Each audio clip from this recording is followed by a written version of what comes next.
Everyone good morning. आज अपना new topic start हो रहा है the method of least square. ठीक है, the method of least square ਦੇ ਵਿੱਚ ਕੀ ਹੁੰਦਾ ਕਿ ਇਹਦੇ ਵਿੱਚ ਆਪਾਂ ਲੀਸਟ ਸਕੇਅਰ ਦੇ ਮੈਥਡ ਦੇ ਵਿੱਚ ਆਪਣੇ ਕੋਲ ਦੋ ਕੰਡੀਸ਼ਨਸ ਹੁੰਦੀਆਂ ਨੇ। ਇੱਕ ਸੈਕਿੰਡ,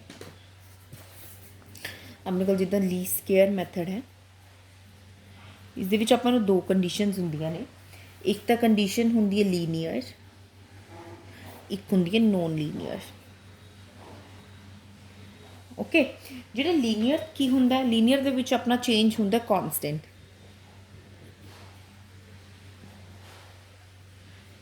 चेंज। इस दे विच की होंगे अपना पैराबोलिक कर्व बनता है, parabolic curve. Okay, parabolic curve जिमें ये बनाओगे एक तो तुहाडे कोल जिहड़ा ਤੁਹਾਡੇ ਕੋਲ ਵਾਈ ਇਹਦੇ ਵਿੱਚ ਅਜ਼ੰਪਸ਼ਨਸ ਦਿੱਤੀਆਂ ਹੁੰਦੀਆਂ ਨੇ, ਟਾਈਮ ਦਿੱਤੀਆਂ ਹੁੰਦੀਆਂ ਕੰਡੀਸ਼ਨਸ, ਉਹਦਾ ਇੱਕ ਗ੍ਰਾਫ ਬਣ ਜਾਏਗਾ ਲਾਈਕ ਇੱਦਾਂ ਇੱਦਾਂ ਇੱਦਾਂ ਕਰਕੇ। ਇੱਕ ਤੁਹਾਡੇ ਕੋਲ ਟ੍ਰੈਂਡ ਲਾਈਨ ਬਣੇਗੀ ਜੋ ਕਿ ਹੋਏਗੀ ਸਟ੍ਰੇਟ। ਓਕੇ, ਜਿੰਨੀ ਜ਼ਿਆਦਾ ਜਿਸ ਦੀ ਲੀਸਟ ਹੋਏਗੀ ਓਨਾ ਹੀ, ਜਿੰਨੀ ਜ਼ਿਆਦਾ ਆਪਣੇ ਕੋਲ ਲੀਸਟ ਆਏਗੀ ਕੰਡੀਸ਼ਨ ਟ੍ਰੈਂਡ ਲਾਈਨ, ਓਨਾ ਹੀ ਆਪਣਾ ਕਰਵ ਕਿੰਨਾ ਹੋਏਗਾ, ਜ਼ਿਆਦਾ ਅੱਛਾ ਹੋਏਗਾ। ਠੀਕ ਹੈ, ਤੇ ਇਹਦੇ ਕੋਲ ਆਪਣੇ ਕੋਲ ਇੱਕ ਕੰਡੀਸ਼ਨ ਹੁੰਦੀ ਹੈ ਕਿ ਆਪਾਂ ਇੱਥੋਂ ਦੇਖਣੀ ਹੁੰਦੀ ਹੈ ਆਪਣੀ ਕੰਡੀਸ਼ਨ ਕੀ ਹੁੰਦੀ ਹੈ।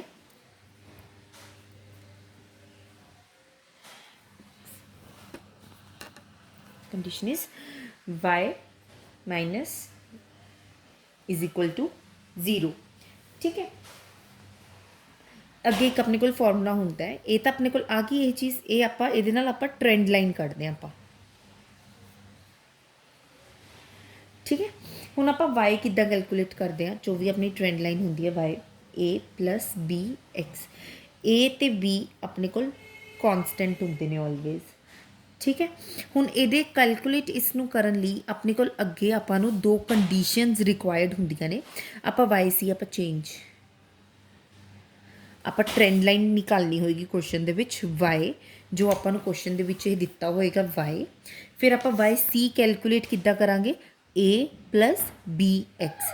वाई सी कैलकुलेट करना लई आपां नूं ए ते बी दी की चाहीदी है, इत्थे आपां नूं वैल्यू रिक्वायर्ड है। ठीक है, अपने को फस्ट इक्वेशन तुसी ये किद्दां बना लोगे। ठीक है, इनू सपोज तुसी वाई इनू समेशन ऐड कर दो, मतलब टोटल समेशन ऐड कर दो दोनों इक्वेशनस से। लर्न करना सिखा रही हैं, वैसे तो देखो ये तुहानूं खुद ही लर्न करनी पएगी। ठीक है, summation Y is equal to number of terms add करता प्लस बी समेशन एक्स। ये थोड़ी की बन गई, फस्ट इक्वेशन बन गई। सैकेंड इक्वेशन तुसी की करो, मल्टीप्लाई एक्स नाल मल्टीप्लाई कर दो। ठीक है, सैकेंड इक्वेशन बनाने लिए तुसी की करना है, मल्टीप्लाई बाय एक्स।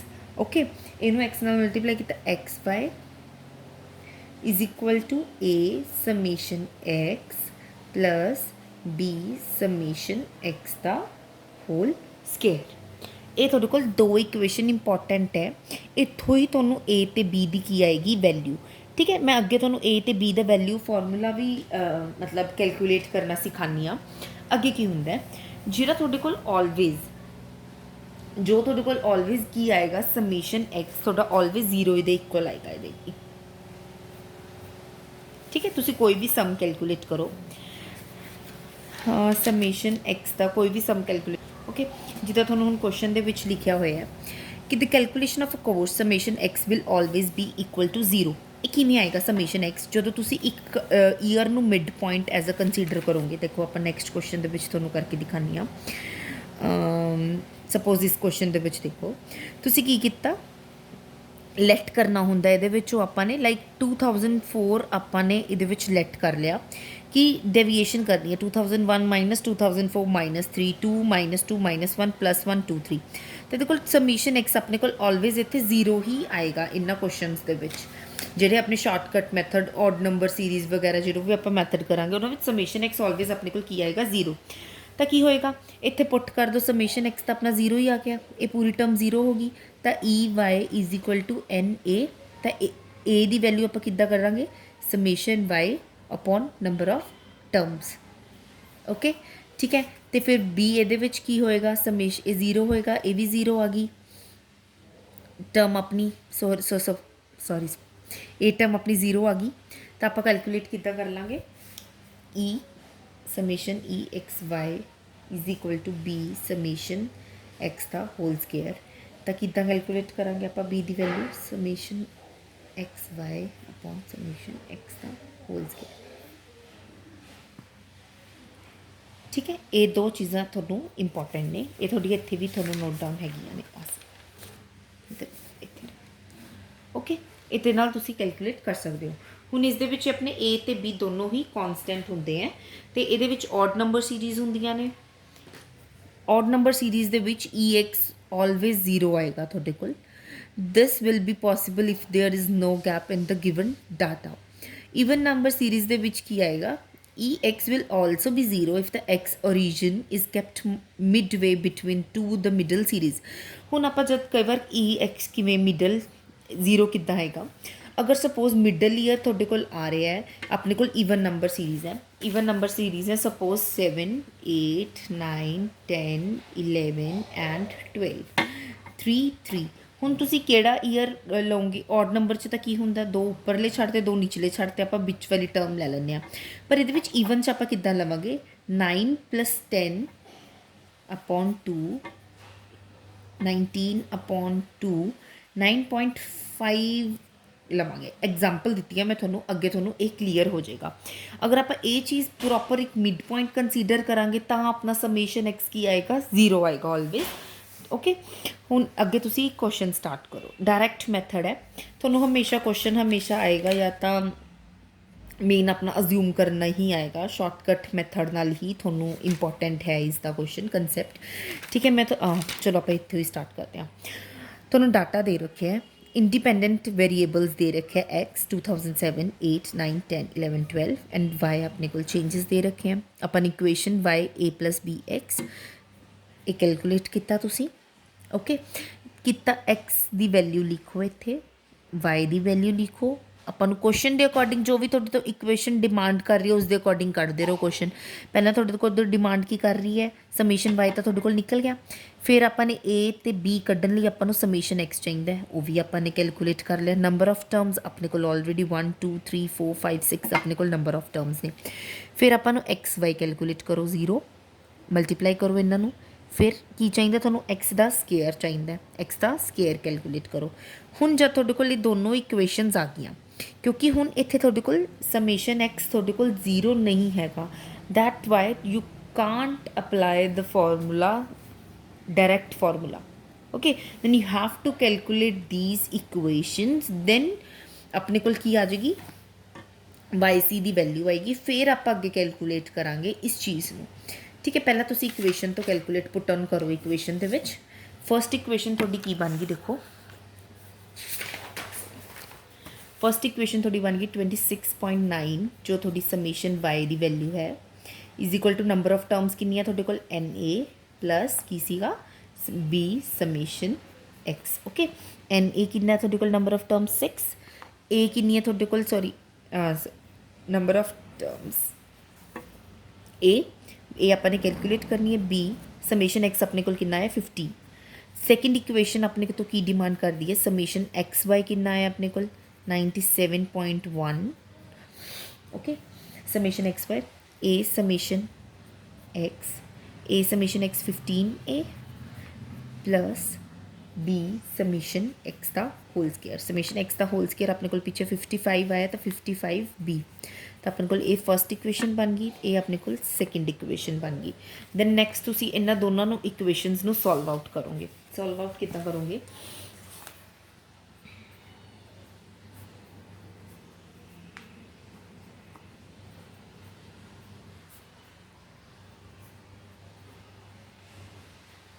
इसनू इक्वल कर लो। 15 2 ज़ा 30 6 5 ज़ा 30। तो इक्वेशन नू की करना है, इनू की करो पूरी नू 5 नाल मल्टीप्लाई कर दो, इनू की करो इक्वल 2 कर दो। एक वेरीएबल इक्वल कर लो जिहदे नाल थोड़ी वैल्यूज निकल जान। ठीक है, फर्दर थोड़े को इक्वेशन बन जाएगी 13.4 30 कट्टे जाएंगे 35 B is equal to 59 point something आ जाएगा। बी आप कैलकुलेट कर लो 59.7 अपॉन 35, बी अपने को 1.7 आ गया। तो put this value of be in whether in one equation whether in second equation। ਤਾਂ ਇਹਨਾਂ ਨੇ ਫਸਟ ਇਕੁਏਸ਼ਨ ਦੇ ਵਿੱਚ b the value put on ਕੀਤੀ ਤਾਂ a.233 ਆਪਣੇ ਕੋਲ ਆ ਗਿਆ। ਤਾਂ ਵਾਈ ਸੀ ਦੀ ਵੈਲਿਊ ਆਪਾਂ ਕੀ ਕਰਦੇ a ਪਲੱਸ b x, ਠੀਕ ਹੈ। ਇਹ ਕੈਲਕੂਲੇਟ ਕਰੋ। ਹੁਣ x ਤੁਹਾਡੇ ਕੋਲ ਇੱਥੇ ਕੀ ਹੈ, x is what 0 1 year 2 3 4 5 year ਲੈਣੇ ਹੈ। x ਦੀ ਵੈਲਿਊ ਕੈਲਕੂਲੇਟ ਕਰਦੇ ਰਹੋ। ਇਹ ਤੁਹਾਡੇ ਕੋਲ ਕੀ ਆ ਜਾਏਗਾ, ਟ੍ਰੈਂਡ ਲਾਈਨ ਬਣ ਜਾਏਗੀ ਆ ਗਈ। ਪਹਿਲਾਂ ਤੁਸੀਂ ਇਹਨਾਂ ਨੂੰ y ਦੇ ਅਕੋਰਡਿੰਗ ਸੋਲਵ ਕਰੋ। y ਦੇ ਅਕੋਰਡਿੰਗ ਕੀ ਟ੍ਰੈਂਡ ਲਾਈਨ ਬਣ ਰਹੀ ਹੈ। 1 2007 ਦੇ ਵਿੱਚ ਕੀ ਹੈ ਵੈਲਿਊ 1, 2008 ਦੇ ਵਿੱਚ ਕੀ ਹੈ 1.8, then 3.3 4.5 6.3 and 8.73। ਇਹ ਤੁਹਾਨੂੰ ਕੁਐਸਚਨ ਦੇ ਵਿੱਚ ਹੀ ਗਿਵਨ ਹੈ।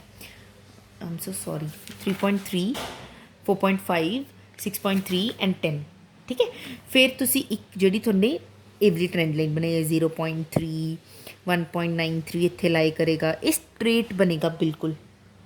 ओके, ये एक्चुअल डाटा ਨੂੰ प्लॉट करना है। फिर by substituting the different value of x in this trend line, the computed value of y are calculated above। ਆਪਾਂ ਨੇ ਵੈਲਿਊ ਦੀ ਕੱਢ ਲਈ y ਦੀ।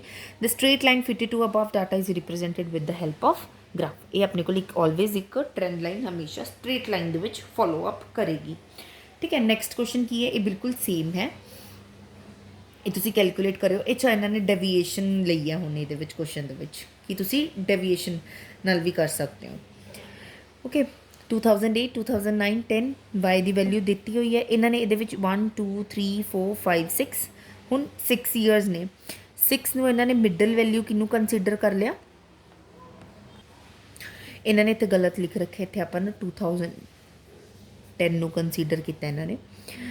-2 -1 0 1 2 3। ਅਗਰ ਤੁਸੀਂ ਇਹਦੇ ਵਿੱਚ ਕੈਲਕੂਲੇਟ ਕਰਦੇ ਨਾ 2010 ਪਲੱਸ, ਜਿੱਦਾਂ ਦੇਖੋ, ਅਗਰ ਤੁਸੀਂ ਇਹਦੇ ਵਿੱਚ ਕੈਲਕੂਲੇਟ ਕਰਦੇ 2010 ਪਲੱਸ 2011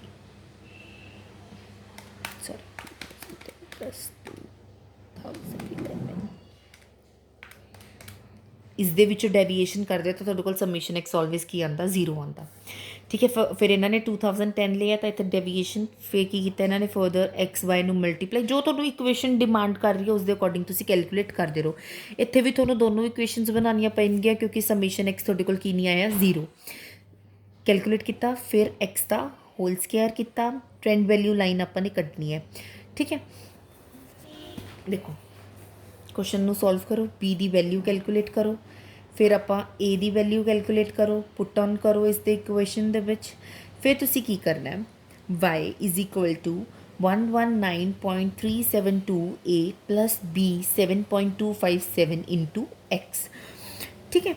हुण एक्स इन्होंने की कंसीडर की है, इत्थे इन्होंने एक्स कंसीडर की है, इत्थे इन्होंने मतलब कंडीशन कंसीडर की है एक्स इज इक्वल टू -2 जो भी आपने इत्थे वैल्यूज़ की हैं। ये आप कंडीशन डेविएशन लवांगे ये आप -2 -1 +1 सो ऑन इदा करके तुसी कैलकुलेट कर लियो, ठीक है। ट्रेंड वैल्यू लाइन आ जाएगी अपने उही जो आप ट्रेंड लाइन बनाओगे पहला तुसी कैलकुलेट करोगे जी एक्चुअल डाटा थोनू दे रखी है 10 100 120 118 दैन तुसी अपनी एवली जो YC दी ट्रेंड वैल्यूज़ कैलकुलेट कीतियां ने वो कैलकुलेट करोगे। अगे ये क्वेश्चन के डिमांड नहीं है तुहाडे कोल शॉर्ट टर्म फ्लक्चुएशनस कैलकुलेट करनिया, ये तुहानू अगे फर्दर क्वेश्चन के अंडरस्टैंड होएगा कि वॉट इज शॉर्ट टर्म फ्लक्चुएशनस, ठीक है। हुण shortcut method of least square method odd number of items, हुण आप ऑड नंबर ये पिछले वाले क्वेश्चन की सी ईवन नंबर आइटम्स लिए, हुण आप ऑड नंबर्स आइटम्स लिए करांगे 1 2 3 4 5 6 7। पहला आपने की करना फिट स्ट्रेट लाइन कर्व्स बनानी है आप bye least square method in a tabulated form. फिर आपने एलिमिनेट करना ट्रेंड नू तो की कंपोनेंट्स अपने को सीरीज़ के विच बचते हैं। फिर आपने monthly increase in the production of sugar के बारे इस क्वेश्चन के विच दसना है। Equation of trend line is equal to a + bx, ये तो तुहानू पता ही है। देखो इस क्वेश्चन के विच की आएगा 2 ठीक है। ये इन्होंने 2003 ऊपर 3 नीचे 2004 इस तो डेविएशन कैलकुलेट करो -3 -2 1 2 3 ये समेशन एक्स है 0। हुण तुसीं ओवला फॉर्मूला लगा सकते हो। फिर तुहाडे कोल y है, फिर आप एक्स वाई कैलकुलेट करांगे, दैन एक्स का स्क्वायर, फिर YC चेंज कैलकुलेट करांगे आप। देखो लगाता इत्थे फॉर्मूला है वाला ठीक है, क्योंकि एक्स 0 है, डायरैक्ट फॉर्मूला लग जाएगा समेशन वाई अपने को कितना है 623 एंड नंबर ऑफ टर्म्स किनिया ने 1 2 3 4 5 6 7 89 ਇੱਦਾਂ ਹੀ ਬੀ ਕੈਲਕੂਲੇਟ ਕਰੋ। ਫਿਰ ਇਸ ਇਕੁਏਸ਼ਨ ਦੇ ਵਿੱਚ ਏ ਅਤੇ B the value put on ਕਰੋ। ਐਕਸ ਦੀ ਵੈਲਿਊ ਤੁਸੀਂ ਹਮੇਸ਼ਾ ਚੇਂਜ ਵਾਲਾ ਡੈਵੀਏਸ਼ਨ ਲੈਣਾ, ਕਿਉਂਕਿ ਇੱਥੇ ਆਪਾਂ ਡੈਵੀਏਸ਼ਨ ਕੈਲਕੂਲੇਟ ਆਲਰੇਡੀ ਕਰ ਚੁੱਕੇ ਹਾਂ। -3 -2 -1 0 1 2 3 ਓਕੇ, ਇਹ ਤੁਹਾਡੇ ਕੋਲ ਆ ਜਾਏਗੀ ਨਿਊ ਟ੍ਰੈਂਡ ਲਾਈਨ। ਓਕੇ, ਇੱਥੇ ਤੁਸੀਂ ਪਲਾਟ ਕਰੋ ਇਸ ਨੂੰ ਟ੍ਰੈਂਡ ਲਾਈਨ ਨੂੰ। ਪਹਿਲਾਂ ਤੁਸੀਂ ਆਪਣੀ ਐਕਚੁਅਲ ਡਾਟਾ ਜੋ ਤੁਹਾਨੂੰ ਕੁਐਸਚਨ ਦੇ ਵਿੱਚ ਗਿਵਨ ਹੈ, ਫਿਰ ਤੁਹਾਨੂੰ ਜੋ ਟ੍ਰੈਂਡ ਲਾਈਨ ਪਲਾਟ ਕੀਤੀ ਹੈ। Trend line is always straight, ठीक है। ਕੰਪੋਨੈਂਟਸ ਆਫ ਟਾਈਮ ਸੀਰੀਜ਼ ਦੇ ਕਿਹੜੇ ਕੰਪੋਨੈਂਟਸ ਹੁੰਦੇ ਨੇ? Secular trend, seasonal variations, cyclic variations, irregular or random variations. When secular trend is eliminated from the time series data, we are left with the seasonal, cyclic and random fluctuations. जब आप secular trend ਨੂੰ eliminate ਕਰ ਦਿੰਦੇ, okay, ਹੁਣ ਇਹਦੇ ਵਿੱਚ understand ਕਰੋ secular trend itself include ਕੀ ਕਰਦਾ ਹੈ। ਆਪਾਂ ਨੇ ਪੜ੍ਹਿਆ ਸੀ ਨਾ ਸੈਕੂਲਰ ਟ੍ਰੈਂਡ ਦੇ ਵਿੱਚ ਆਪਾਂ ਨੇ ਲੀਨੀਅਰ ਟ੍ਰੈਂਡ ਪੜ੍ਹਿਆ ਸੀਗਾ। ਦੇਖੋ ਫਸਟ ਹੀ ਆਪਣਾ ਲੀਨੀਅਰ ਤੇ ਨॉन ਲੀਨੀਅਰ ਟ੍ਰੈਂਡ ਜੋ ਆਪਾਂ ਹੁਣ ਰੀਡ ਕਰਦੇ ਹਾਂ। ਅਗਲਾ ਦੇਖੋ ਕਿ ਇੱਥੇ ਕਨਸਟੈਂਟ ਚੇਂਜ ਹੁੰਦਾ ਹੈ, ਵੈਦਰ ਇਨਕਲਾਈਨ ਹੁੰਦਾ ਜਾਂ ਡਿਕਲਾਈਨ ਹੁੰਦਾ ਹੈ ਇਕੁਏਸ਼ਨ ਦੇ ਅਕੋਰਡਿੰਗ। ਜੇ ਆਪਾਂ ਚੇਂਜ ਕਰਦੇ ਹਾਂ, ਜੇ ਆਪਾਂ ਇਹ ਵਾਲਾ ਚੇਂਜ ਕੰਪੋਨੈਂਟਸ ਦੇ ਵਿੱਚੋਂ ਇਹ ਵਾਲਾ ਚੇਂਜ ਐਕਸਕਲੂਡ ਕਰ ਦਿੰਦੇ ਹਾਂ ਤਾਂ ਆਪਣੇ ਕੋਲ ਰਿਮੇਨਿੰਗ ਕਿਹੜੇ ਚੇਂਜਸ ਰਹਿ ਜਾਂਦੇ ਨੇ? ਤਾਂ ਆਪਣੇ ਕੋਲ ਰਿਮੇਨਿੰਗ ਰਹਿ ਜਾਏਗਾ seasonal variation, cyclic variations and irregular ਔਰ ਰੈਂਡਮ ਵੇਰੀਏਸ਼ਨਸ। ਹੁਣ ਆਪਾਂ ਨੇ ਥਰਡ ਇਹਨਾਂ ਦੇ ਵਿੱਚ ਡਿਮਾਂਡ ਕੀ ਹੈ ਕੁਐਸਚਨ ਦੇ ਵਿੱਚ? ਆਪਾਂ ਨੇ ਫਰਸਟ ਕੱਢ ਲਿਆ, ਆਪਾਂ ਨੇ ਸੈਕਿੰਡ ਕਰ ਲਿਆ ਵੀ ਐਲੀਮੀਨੇਟ ਦਾ ਟ੍ਰੈਂਡ। ਵੀ ਆਪਣੇ ਕੋਲ ਕਿਹੜੇ ਕੰਪੋਨੈਂਟਸ ਆਫ ਦ ਸੀਰੀਜ਼ ਮਤਲਬ ਰਹਿ ਗਏ, ਲੈਫਟ ਓਵਰ ਰਹਿ ਗਏ। ਥਰਡ ਆਪਣਾ ਕੀ ਹੈ? What is the monthly increase in the production of sugar. Monthly increase ਕੀ ਹੈ? ਹੁਣ ਆਪਾਂ ਨੇ ਈਅਰਲੀ ਇਨਕਰੀਜ਼ ਕੀਤਾ ਕਿ 2001 ਤੇ 2002 ਦੇ ਵਿੱਚ ਆਪਣਾ ਕਿੰਨਾ ਇਨਕਰੀਜ਼ ਹੋ ਰਿਹਾ ਹੈ? 2। 2002 to 2003 ਦੇ ਵਿੱਚ 2 ਕੌਨਸਟੈਂਟ ਚੇਂਜ ਹੋ ਰਿਹਾ ਕਿ ਇਹ ਤੁਹਾਨੂੰ ਹਮੇਸ਼ਾ ਹੀ ਆਪਣਾ ਲੀਨੀਅਰ ਕਰਵ ਦੇ ਵਿੱਚ ਕੌਨਸਟੈਂਟ ਚੇਂਜ ਹੋਏਗਾ ਤਾਂ ਹੀ ਆਪਣੀ ਕੀ ਲਾਈਨ ਬਣੇਗੀ? ਸਟ੍ਰੇਟ ਲਾਈਨ ਬਣੇਗੀ। ਹੁਣ 2 ਡਿਵਾਈਡਡ ਬਾਈ ਇਹ ਈਅਰਲੀ ਹੈ, ਮੰਥਲੀ ਕਿੱਦਾਂ ਕੈਲਕੂਲੇਟ ਕਰਾਂਗੇ? Divided by 12। 2 divided by 12 is equal to 0.1666। ਇਹ ਆ ਜਾਏਗਾ ਆਪਣੇ ਕੋਲ ਮੰਥਲੀ ਚੇਂਜ। ਓਕੇ, ਇਹ ਵਾਲਾ ਹੋ ਗਿਆ ਹੁਣ ਕੁਐਸਚਨ, ਠੀਕ ਹੈ। ਨੈਕਸਟ ਕੁਐਸਚਨ ਕੀ ਹੈ? ਹੁਣ ਆਪਣੇ ਕੋਲ fit a straight line trend by the method of least square to the following data, assuming that the same rate of change continues, what would be the predicted earnings of for the year 2002? ਹੁਣ ਇਹਦੇ ਵਿੱਚ ਆਪਾਂ least square method ਆਪਾਂ ਸਭ ਤੋਂ best ਕਿਉਂ ਕਰਦੇ ਹਾਂ? ਇੱਕ ਤਾਂ ਇਹਦੇ ਵਿੱਚ ਆਪਾਂ ਨੂੰ ਚੇਂਜ ਆਪਣਾ ਕਨਸਟੈਂਟ ਹੁੰਦਾ, ਠੀਕ ਹੈ। ਇਹ ਇੱਕ ਅਜ਼ੰਪਸ਼ਨਸ ਤੇ ਕਿਸੇ ਅਜ਼ੰਪਸ਼ਨ ਤੇ ਬੇਸਡ ਨਹੀਂ ਹੈਗਾ। ਇੱਕ ਇਹਦੇ ਵਿੱਚ ਆਪਾਂ ਫਿਊਚਰ ਦੀ ਅਰਨਿੰਗਸ ਨੂੰ ਕੀ ਕਰ ਸਕਦੇ ਹਾਂ? ਪ੍ਰੋਪਰ ਇੱਕ ਫਾਰਮੂਲਾ ਅਪਲਾਈ ਕਰਕੇ ਉਸ ਨੂੰ ਪ੍ਰੈਡਿਕਟ ਕਰ ਸਕਦੇ ਹਾਂ ਕਿ ਆਪਣੀ ਫਿਊਚਰ ਅਰਨਿੰਗਸ ਕੀ ਹੋਣਗੀਆਂ, ਠੀਕ ਹੈ। ਨੈਕਸਟ ਹੁਣ ਆਪਣਾ ਕੀ ਹੈ? ਹੁਣ ਆਪਾਂ ਨੂੰ ਈਅਰਸ ਦੇ ਰੱਖੇ ਹੈ, ਆਪਾਂ ਨੂੰ ਇਹ ਦੇ ਰੱਖਿਆ ਹੈ। ਹੁਣ ਇਹਦੇ ਵਿੱਚ ਦੇਖੋ 1 2 3 4 5 6 7 8, ਹੁਣ 8 ਹੈ। ਹੁਣ ਇਹਦੇ ਵਿੱਚ ਇਹ ਸਮੇਸ਼ਨ ਐਕਸ 0 ਕਿੱਦਾਂ ਕੈਲਕੂਲੇਟ ਕਰਨਗੇ? ਉਹ ਦੇਖੋ 1 2 3 4 5 6 7 8 4 ਮਤਲਬ 4 ਨਿਚਲੇ, ਸੌਰੀ 3 ਇਹ ਤਾਂ 1996 ਪਲੱਸ 1997 ਤਾਂ 1996.5 ਆਨਸਰ ਆ ਜਾਏਗਾ ਆਪਣੇ ਕੋਲ। ਤਾਂ ਉਸ ਨੂੰ 1993 minus 1996.5 is equal to -3.5 -2.5 calculate ਕਰੋਗੇ ਇਹ। ਓਕੇ, ਹੁਣ ਆਪਾਂ ਨੂੰ ਈਜ਼ੀ ਕਰਨ ਲਈ, ਕਿਉਂਕਿ ਪੁਆਇੰਟਸ ਦੇ ਨਾਲ ਅਗਰ ਆਪਾਂ ਕੰਟੀਨਿਊਸਲੀ ਮਲਟੀਪਲਾਈ ਕਰਾਂਗੇ, ਤੁਹਾਡੀ ਮਰਜ਼ੀ ਹੈ, ਇਹਨਾਂ ਨੇ ਆਲਟਰਨੇਟ ਮੈਥਡ ਵੀ ਦੇ ਰੱਖਿਆ ਤੁਹਾਨੂੰ। ਅਗਰ ਤੁਹਾਡੀ ਮਰਜ਼ੀ, ਅਗਰ ਤੁਸੀਂ 2 ਨਾਲ ਮਲਟੀਪਲਾਈ ਨਹੀਂ ਕਰਨੀ ਤਾਂ ਤੁਸੀਂ ਨਾ ਕਰੋ ਫਰਦਰ, ਬਟ ਤੁਹਾਨੂੰ 2 ਨਾਲ ਡਿਵਾਈਡ ਤੁਹਾਨੂੰ ਕਰਨਾ ਪਏਗਾ, ਕਿਉਂਕਿ ਆਪਾਂ ਨੇ ਕੁਐਸਚਨ ਦੇ ਵਿੱਚ ਮਲਟੀਪਲਾਈ ਕੀਤਾ 2 ਨਾਲ। ਪਹਿਲਾਂ ਮਲਟੀਪਲਾਈ ਕਰ ਲਓ 2 ਨਾਲ, -7 5 -3, ਕਿਉਂਕਿ ਈਜ਼ੀ ਹੋ ਜਾਂਦਾ ਥੋੜਾ ਕੈਲਕੂਲੇਸ਼ਨ ਕਰਨੀ ਹੈ। ਪੁਆਇੰਟਸ ਨਾਲ ਮਲਟੀਪਲਾਈ ਕਰਨਾ ਥੋੜਾ ਟਫ ਹੋ ਜਾਂਦਾ ਹੈ। ਵੈਸੇ ਤੁਹਾਡੇ ਕੋਲ ਕੈਲਕੂਲੇਟਰ ਹੋਏਗਾ, you can multiply on the calculator, ਠੀਕ ਹੈ। ਫਿਰ ਆਪਾਂ ਕੀ ਡਿਮਾਂਡ ਕਰਦੇ? ਐਕਸ ਵਾਈ, ਦੇਖੋ ਇੱਥੇ ਸਮੇਸ਼ਨ ਐਕਸ ਆ ਗਿਆ ਨਾ 0, ਫਿਰ ਤੁਸੀਂ ਉਹ ਫਾਰਮੂਲਾ ਅਪਲਾਈ ਕਰ ਸਕਦੇ ਹੋ ਕਿ that summation Y is equal to N A ਵਾਲਾ, ਠੀਕ ਹੈ। ਡਾਇਰੈਕਟ ਕੈਲਕੂਲੇਟ ਕਰਨਾ, ਫਿਰ ਐਕਸ ਵਾਈ ਕੈਲਕੂਲੇਟ ਕਰੋ, ਫਿਰ ਐਕਸ ਦਾ ਸਕੇਅਰ ਕੈਲਕੂਲੇਟ ਕਰੋ। ਇਹ ਵੈਲਿਊਜ਼ ਆ ਗਈਆਂ ਤੁਹਾਡੇ ਕੋਲ। ਹੁਣ as we have multiplied by 2 to reduce the problem of decimal multiplication, so given line of the best fit as. ਹੁਣ ਕਿੱਦਾਂ ਕੈਲਕੂਲੇਟ ਕਰੋਗੇ? Summation X Y 616 divided by 2, ਤਾਂ ਇਹਨੂੰ ਹੀ ਆਲਰੇਡੀ ਕਰ ਲਓ, ਡਿਵਾਈਡਡ ਬਾਈ 2 ਡਿਵਾਈਡਡ ਬਾਈ, ਹੁਣ ਇਹਨੂੰ ਸਮੇਸ਼ਨ ਐਕਸ ਸਕੇਅਰ ਨੂੰ ਆਪਾਂ 168 ਨੂੰ ਡਿਵਾਈਡਡ ਬਾਈ 4 ਕਿਉਂ ਕਰਾਂਗੇ? ਕਿਉਂਕਿ ਐਕਸ ਸਕੇਅਰ ਹੈ 2 2 ਜਦੋਂ ਦੇਖੋ ਡਿਵਾਈਡ ਆਪਾਂ 2 ਕੀਤਾ, ਡਿਵਾਈਡ ਆਪਾਂ 2 ਕੀਤਾ, 2 ਵਾਰ ਕੀ ਹੋ ਗਿਆ 2 ਮਲਟੀਪਲਾਈ, ठीक है, 2 बार अपना मल्टीप्लाई हो रहा है ऊपर, सॉरी, फिर आप डिवाइड भी 4 नाल ही करांगे। ओके, तो 4 नाल डिवाइड किया 42, इक्वेशन सैटअप करो, ए दी वैल्यू कड्डो, बी दी वैल्यू कड्डो, निकल गई अपने को ए दी वैल्यू, अपने को बी दी वैल्यू। उन्हें विच अपने को ट्रेंड लाइन नहीं इन्होंने पूछी, ठीक है, इन्होंने अपने को की कंडीशन पूछी कि 2002 ਦੇ ਵਿੱਚ अर्निंग प्रेडिक्ट करो कि थोड़ी की होएगी। ਹੁਣ ਚੇਂजेस देखो, -3.5 -2.5 1 ਦਾ ਇੰਕਰੀਜ਼ ਹੋ ਰਿਹਾ ਹੈ, ਤਾਂ 2001 ਦੇ ਵਿੱਚ ਕਿੰਨਾ ਹੋਏਗਾ 4.5। ਕਨਸਟੈਂਟ ਚੇਂਜ ਹੁੰਦਾ ਨਾ ਇਹਦੇ ਵਿੱਚ, ਤਾਂ ਹੀ ਕੈਲਕੂਲੇਟ ਕਰਨਾ ਆਪਣੇ ਕੋਲ ਈਜ਼ੀ ਹੁੰਦਾ। ਫਿਰ 5.5 2002 ਦੇ ਵਿੱਚ ਕੀ ਆਏਗੀ 5.5। ਏ ਦੀ ਵੈਲਿਊ ਪੁੱਟ ਕਰੋ, बी ਦੀ ਵੈਲਿਊ ਪੁੱਟ ਕਰੋ, x ਦੀ ਵੈਲਿਊ ਪੁੱਟ ਕਰੋ 5.5। 2002 ਦੇ ਵਿੱਚ ਆਪਣੇ ਆਈਏ ਟ੍ਰੈਂਡ ਲਾਈਨ 106.065। ਠੀਕ ਹੈ, ਹੁਣ ਇਹ ਨੈਕਸਟ ਤੁਹਾਡੇ ਕੋਲ ਆਲਟਰਨੇਟਿਵ ਮੈਥਡ ਹੈ ਜਿਹਦੇ ਵਿੱਚ ਇਹਨਾਂ ਨੇ ਮਲਟੀਪਲਾਈ ਬਾਈ 2 ਜਾਂ ਡਿਵਾਈਡਡ ਬਾਈ ਮਤਲਬ ਡਿਵਾਈਡਡ ਬਾਈ 2 ਜਾਂ ਡਿਵਾਈਡਡ ਬਾਈ 4 ਇਹਦੇ ਵਿੱਚ ਨਹੀਂ ਕੀਤਾ ਇਹਨਾਂ ਨੇ, ਕੈਲਕੂਲੇਟ ਹੀ ਸਿੰਪਲ ਤਰੀਕੇ ਨਾਲ ਕਰ ਲਿਆ। ਨੈਕਸਟ ਕੁਐਸਚਨ ਖੁਦ ਪ੍ਰੈਪਰੇਸ਼ਨ ਕਰਕੇ ਦੇਖਿਓ, ਇਹ ਵੀ ਸੇਮ ਹੈ। ਆਪਾਂ ਕੱਲ 20th एग्जाम्पल तो स्टार्ट करते हैं, वैसे भी सेम ही है एग्जाम्पल, बिल्कुल ये भी सेम है, ये सारा बिल्कुल सेम है। हुण अगर तुहानूं किसी चीज़ दे विच डाउट आंदा है तो तुसीं अपना इत्थे तक कंप्लीट करो, एक बार 24 एग्जाम्पल तक कंप्लीट करो अपनियां जो भी एग्जाम्पल्स दे विच। अगर तुहानूं डाउट आएगा तो तुसीं मेरे तो पूछ सकते हो। Thank you.